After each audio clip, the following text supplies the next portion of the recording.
Olá, gente. Hoje nós vamos falar da fotossíntese e da quimiossíntese. Que processos são esses? Qual é a grande finalidade para os seres vivos? Para melhor compreendê-los, vamos falar primeiro da atividade fotossintética. Depois, falamos da quimiosintética. O que vem a ser fotossíntese? A palavra todo mundo conhece, né? É a incorporação de energia para a síntese de matéria orgânica. Mas o que isso significa na realidade? O grande avanço dos seres vivos foi justamente a capacidade de absorver a grande energia que chega na Terra, a energia solar. Até então, a produção de energia se dava simplesmente pelo consumo de algo já existente, pelo consumo de matéria orgânica já existente. A atividade fotossintética permitiu incorporar a energia do Sol na matéria orgânica. Com isso, o aproveitamento energético se torna muito mais eficiente, muito mais vantajoso para a vida na Terra. Mas quais seres são capazes de fazer isso? Somente aqueles em que a natureza deu determinados pigmentos que, ao receberem energia luminosa, são capazes de fazer a transferência energética para a matéria orgânica. Esses seres são chamados fotossintetizantes. E os grandes seres capazes da fotossíntese são os vegetais clorofilados. Não são os únicos, mas são aqueles que efetivamente conseguem suprir a Terra com a grande capacidade de energia. Como os seres fotossintetizantes conseguem isso? Através de uma estruturazinha chamada de cloroplasto. O cloroplasto é uma estrutura tipicamente vegetal, onde a capacidade de armazenamento da energia solar passa a ser transferência para a matéria orgânica. Vamos olhar o cloroplasto para que a gente possa entender a orgânica funcional dele e depois a geração de energia. O cloroplasto é uma estrutura de dupla membrana, onde dentro dele existe uma pilha de vesículazinhas chamadas de tilacoides. Dentro desses tilacoides existem o mais famoso pigmento chamado de clorofila. Esses sacozinhos, essas pilhazinhas, ganham o nome de grana, onde o conjunto total de tilacoides denomina-se de grânum. Essas pilhazinhas são preenchidas entre si por um líquido formado pelo estroma. Então nós temos duas grandes estruturas na formação do cloroplasto. Os tilacoides, onde dentro existem os pigmentos clorofilados, e o estroma, que envolve toda a estrutura interna. Todos nós, durante muitos anos, imaginávamos que o vegetal só era capaz das atividades fotossintéticas diurnas, que durante a noite isso não acontecia, a ausência da luz parava com o processo. Fizemos uma enquete. O que será que as pessoas imaginam que acontece com o vegetal? Fala aí! Oi, você acha perigoso dormir com plantas no seu quarto à noite? Não, acho que não. Até no meu quarto tem muitas plantas. Você concorda com ele? Concordo sim, também no meu quarto também tem bastante planta. Não, Não. desde que a janela seja aberta. Eu acho que a planta, a planta produz oxigênio, que é bom para nossa respiração, e dizem que é perigoso, mas eu acho que não. Eu acho. Aham. Por que você acha? Porque a planta faz fotossíntese à noite, daí ela libera gás carbônico e tal. Daí eu fico sufocado, assim. Observaram que todas as pessoas imaginam que o vegetal durante a noite retira o oxigênio, liberando o gás carbônico, e com isso podem provocar a nossa morte. Bem, é verdade, eles respiram tanto quanto nós. Mas a atividade fotossintética não é um fenômeno respiratório, é um fenômeno alimentar. A fotossíntese faz com que o vegetal produza o seu próprio alimento e respire. Nós, animais, comemos o nosso alimento e respiramos. Mas será que efetivamente é perigoso dormir com um vegetal dentro do seu quarto? Não, não é. A atividade metabólica de um vegetal é infinitamente menor do que a nossa. Consequentemente, o consumo de oxigênio dele é infinitamente menor. Logo, não poria em risco nenhum ser vivo, nenhum ser humano, a ponto de matá-lo. Mas vamos voltar à nossa fotossíntese. Vamos olhar a equação geral da fotossíntese. O que ela mostra para a gente, o que significa efetivamente esse processo. Vamos olhar a equação da fotossíntese. Eu tenho o gás carbônico, que somado à água, vai sofrer a reação da energia luminosa. Incidindo na clorofila, eu tenho a produção de matéria orgânica, glicose, mais água, mais O2. Mas se nós olharmos aqui, eu tenho dois momentos. Eu tenho um momento luminoso e eu tenho um momento de síntese. Justamente, a atividade fotossintética ela é dividida em dois grandes momentos. A fase de claro, ou a fase fotoquímica, e a fase de escuro, ou a fase química. Vamos observar. A luz incide na região dos tilacoides, do cloroplasto, onde então vai ocorrer um processo chamado de fosforilação, onde essa luz será incorporada em partículas energéticas. Essa energia será transferida para o segundo momento, onde no ciclo das pentoses ocorrerá a produção de matéria orgânica. E é justamente durante o processo de produção de matéria orgânica, que é a glicose, eu terei a entrada do gás carbônico. Antes, água e a liberação de oxigênio. Dessa maneira, todo o nosso processo de produção de matéria orgânica está demonstrado. A parte de captura energética e a parte de transferência energética. Vamos falar agora da parte de captura energética, onde as clorofilas, excitadas pela luz, vão transferir essa energia luminosa para partículas químicas, a fase de claro. As reações de claro são, na realidade, reações de transferência energética. A clorofila está representada aqui por dois fotossistemas, o que nós chamamos de fotossistema 1 e o fotossistema 2. A luz, ao incidir sobre a clorofila, ela excita os seus elétrons, fazendo com que eles comecem a saltar. Nesse salto eletrônico ocorre a liberação de energia. E essa energia, então, é canalizada para uma molécula chamada de ATP. O ATP é a adenosina trifosfato, que é a nossa moeda energética. É a maneira pela qual as células armazenam energia. Neste caso, a energia proveniente da luz. Então, observemos. Eu tenho a luz incidindo sobre clorofila, seja de um fotossistema ou de outro, e transferindo essa energia para o ATP. Acontece o seguinte, durante este processo, alguns elétrons não retornam à clorofila. Ao não retornarem à clorofila, eles geram um grande problema. O átomo da clorofila começa a ficar sem elétrons. E se isso não for corrigido, em um breve momento, a clorofila irá desaparecer. Se nós prestarmos atenção aqui, nós vamos ver que a transferência toda se dá por elétron. Ó, elétron, elétron, elétron. Então, é o salto eletrônico que vai produzir o ATP. Mas o que é o ATP? O que é essa molécula de ATP? Na realidade, é uma estrutura química que, ao ligar fosfatos, consegue guardar essa energia liberada pelo nosso elétron. Então, nós temos uma molécula, digamos assim, descarregada, que é a adenosina de fosfato, e ao ganhar a energia, ela passa a adenosina trifosfato.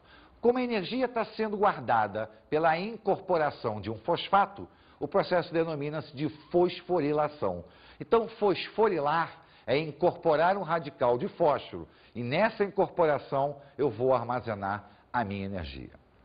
O elétron, por si só, vai ser encaminhado para uma estrutura chamada de NADP, que é um aceptor de elétrons. Ora, eu fiquei com dois problemas aqui. Uma clorofila que perdeu elétrons, um NADP que ganhou elétrons. O vegetal, então, corrige rapidamente isso. Ele utiliza a água para repor os seus elétrons e corrigir um probleminha lá no NADP. Essa água será quebrada a nível molecular. A molécula de água vai começar a liberar elétrons que serão encaminhados para a clorofila, repondo aqueles que foram perdidos no processo. E à medida que isto vai acontecendo, os prótons provenientes dos átomos de hidrogênio serão encaminhados para o NADP. Ora, o NADP tinha ganho 2 elétrons. Quando ele ganhou 2 elétrons, ele ficou com carga elétrica negativa. O próton tem carga elétrica positiva, é atraído e vira novamente hidrogênio.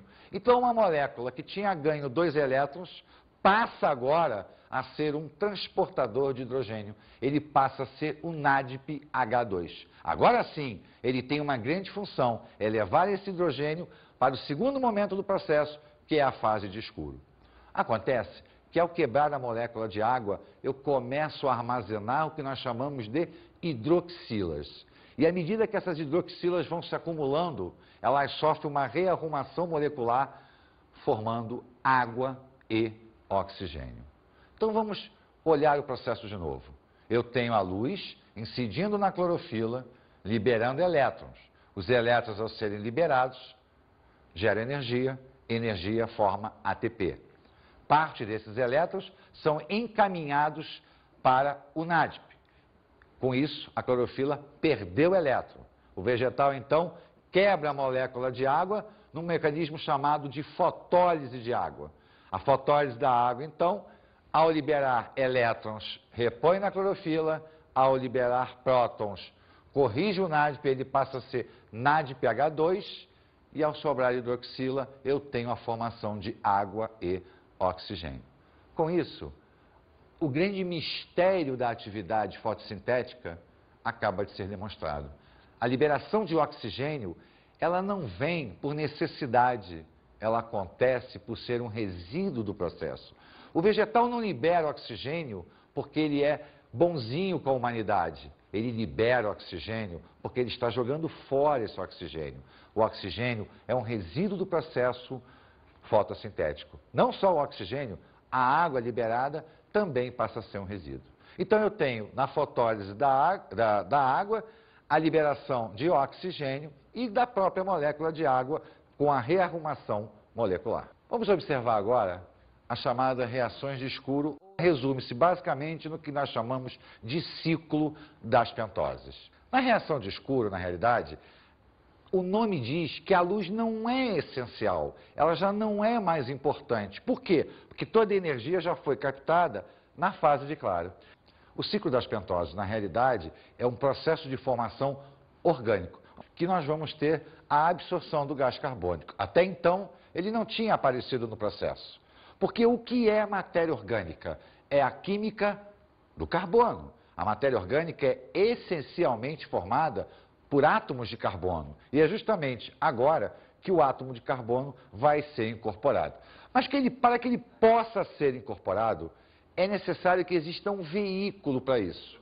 O vegetal, então, produz um carboidrato denominado de ribulose bifosfato, ou simplesmente RUBIP. Essa molécula vai ajudar a incorporar o gás carbônico. Porém, eu vou precisar da energia. Que energia? Aquela produzida na fase de claro. Por que ciclo das pentoses? Porque a ribulose é uma pentose. Então vamos observar o ciclo. Eu tenho a ribulose, incorporo o gás carbônico, o ATP libera energia e eu tenho a formação de uma molécula formada por 3 carbonos, chamado de glicerato de fosfato. O glicerato de fosfato vai ter 2 caminhos. Repor a ribulose que foi utilizada, por isso se chama ciclo, e formar a glicose. Cada 2 moléculas de glicerato, cada uma com 3 carbonos, vão se fundir, produzindo uma molécula com 6 carbonos. Molécula essa denominada de glicose. Então o processo basicamente ele forma glicose. A partir desta formação, o vegetal vai criar outras moléculas, aminoácidos, ácidos graxos. Mas é importante que a gente entenda que o processo fotossintético forma inicialmente carboidrato chamado glicose. É importante nós pensarmos no fator luminosidade e pigmentos fotossintetizantes. O que vem a ser isso? Vamos pensar na luz como um todo, a luz branca. Na realidade, ela é a fusão de várias frequências luminosas. Cada pigmento na natureza tem a capacidade de refletir um padrão de onda. Só que se ele reflete o padrão de onda, essa energia contida na luminosidade não pode ser incorporada e automaticamente não pode ser transferida. Então, alguns pigmentos não funcionam para a atividade fotossintética, enquanto outros são extremamente importantes. Nós temos um gráfico aqui que apresenta um pico de intensidade.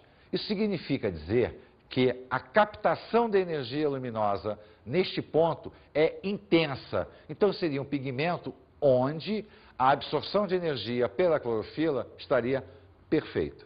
Só que quando a gente fala em clorofila, a gente pensa num pigmento verde, mas na realidade existem outros pigmentos, tá, de outras cores, vermelho, azul, que aumentam ou diminuem a capacidade de absorção energética e, consequentemente, aumentam ou diminuem a reflexão desse pigmento. Então, é importante que nós salientemos que vários pigmentos na natureza são capazes de absorver energia e transferir essa energia para a matéria orgânica, mas nem todos terá a plena eficiência, digamos assim, da clorofila como pigmento fotossintético. Se nós observarmos aqui, reparem só, é um gráfico muito baixo, ou seja, a captação de energia nesse ponto aqui se dá de maneira muito pequena, o que não iria gerar energia suficiente para a síntese de matéria orgânica.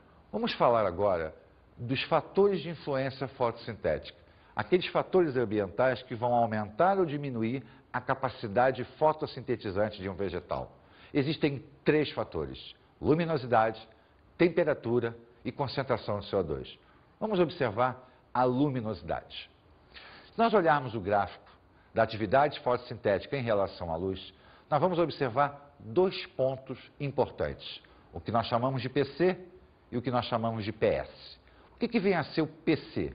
É o ponto de compensação, ou seja, é o ponto onde, a partir daí, a luz tem efetivamente uma ação fotossintética. O que aconteceria abaixo do PC? Abaixo do PC, a incidência luminosa é tão pequena, ou basicamente quase não existe, que a atividade fotossintética tende a zero. Devemos lembrar que tender a zero não é zerar, é trabalhar em limites mínimos, não perceptíveis, mas que a estrutura se mantém viva. Quando nós chegamos no PC, a atividade fotossintética, então, passa a ser exercida. E à medida que nós subimos, a partir do aumento da luminosidade, eu tenho um aumento da atividade fotossintética, até um determinado ponto. A partir daí, reparem, por mais que eu ceda a luz ao vegetal, a minha atividade se torna estável. Isso porque o vegetal atingiu a sua plenitude orgânica. Por mais que ele se esforce, por mais que ele receba estímulo, as suas enzimas são incapazes de promover uma maior velocidade. Devemos ressaltar que abaixo do ponto de compensação, a respiração do vegetal predomina sobre a atividade fotossintética. No ponto de compensação, a atividade fotossintética se torna igual à atividade respiratória. Acima do PC, a atividade fotossintética é predominante. Lembra da enquete? É justamente por causa disso que as pessoas consideram que à noite o vegetal vai roubar o nosso oxigênio. Porque se nós observarmos abaixo do ponto de compensação, há um predomínio da capacidade respiratória em detrimento da capacidade fotossintética. Significa dizer, o vegetal absorve mais oxigênio do que libera pela fotossíntese. No ponto, há uma igualdade de funções. Acima, a fotossíntese predomina. Mas mesmo abaixo do PC, a captura de oxigênio não compete com a captura de oxigênio de um animal. O segundo fator de influência fotossintética é a concentração de gás carbônico. Nós admitimos que no ar atmosférico normal, a concentração de 0,03% de CO2 já é capaz de dar início à síntese de matéria orgânica. E à medida que eu aumento a concentração, eu aumento a minha atividade fotossintética. Num determinado instante, numa determinada concentração, a atividade vai estabilizar e, de repente, ela vai entrar em declínio. Por quê?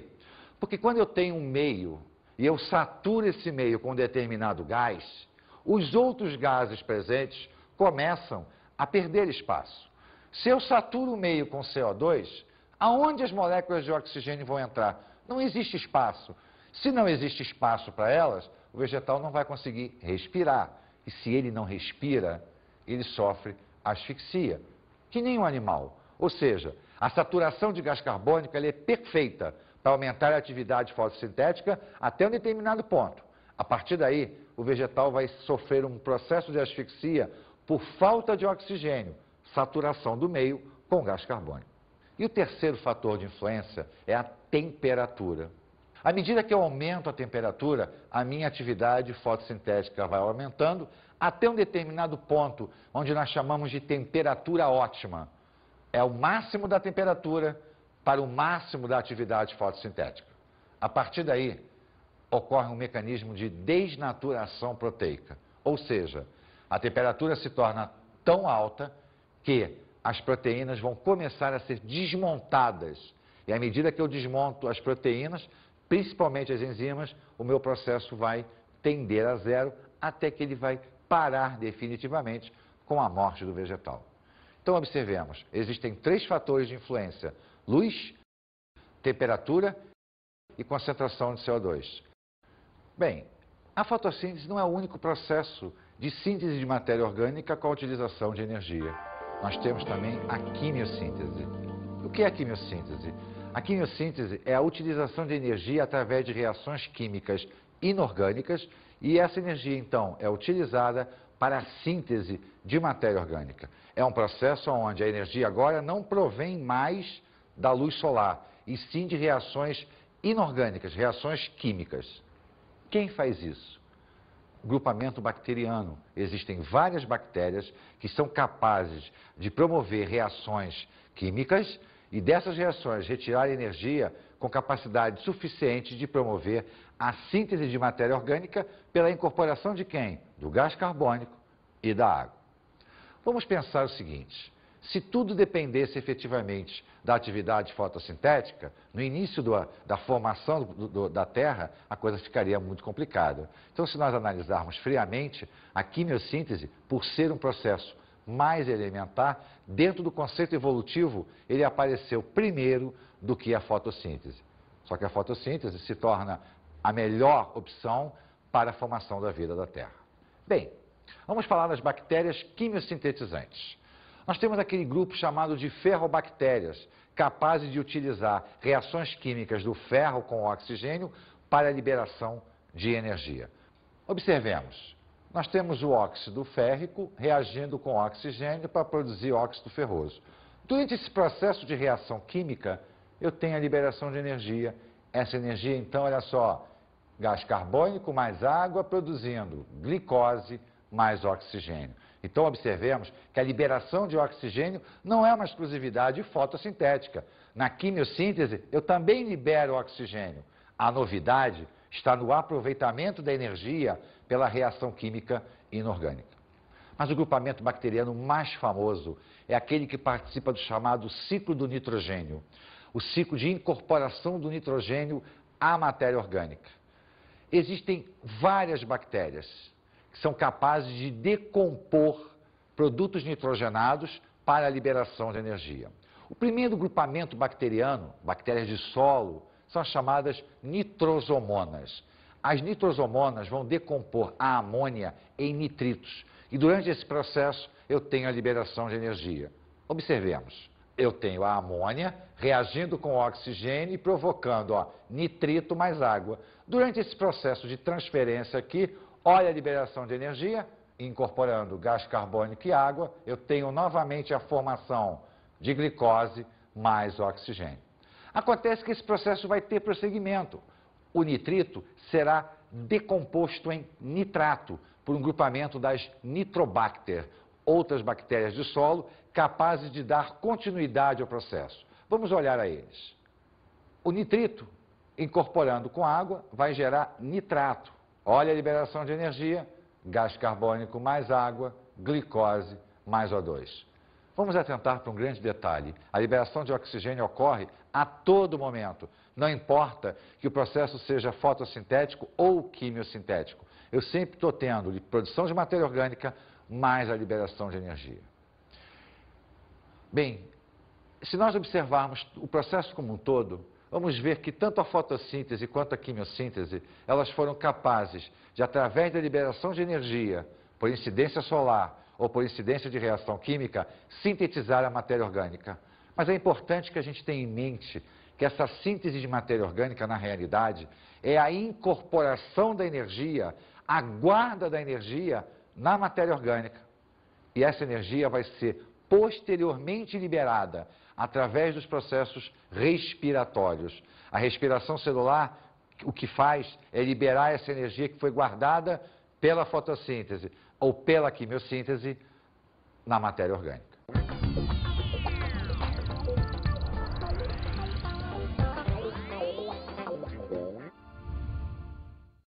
Como dica de estudos, eu diria para vocês, revejam a fase de claro.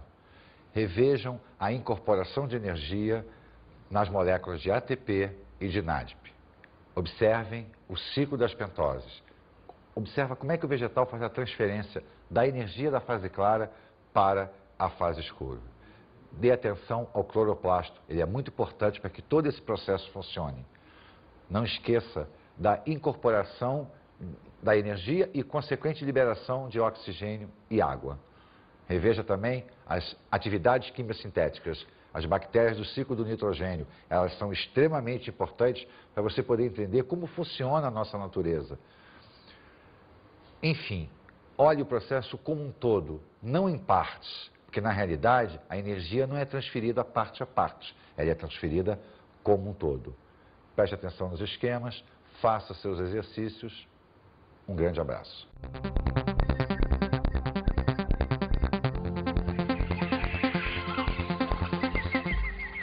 Na aula de hoje, vimos a fotossíntese e a quimiossíntese. Na aula de hoje, então, nós observamos o quê? A transferência da energia, seja por atividade fotossintética, seja por atividade quimiosintética, para a matéria orgânica. Tá? O grande processo da natureza em pegar energia in natura e transferir essa energia para a matéria orgânica. Aprendemos sobre o cloroplasto. Vimos a estrutura tipicamente vegetal chamada de cloroplasto.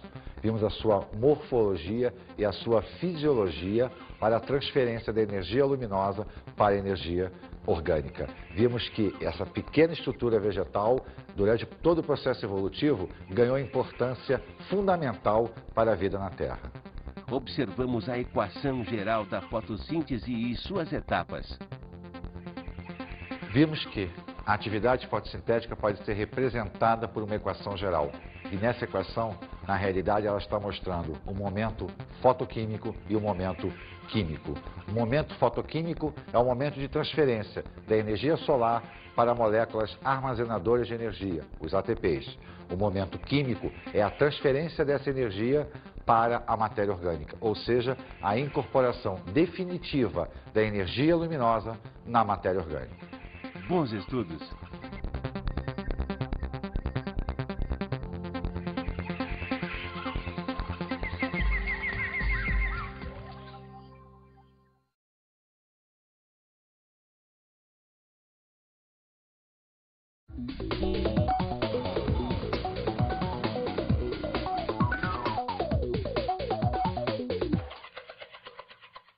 Devemos ter em mente que a atividade fotossintética é extremamente importante. Talvez um dos assuntos mais bonitos da biologia molecular.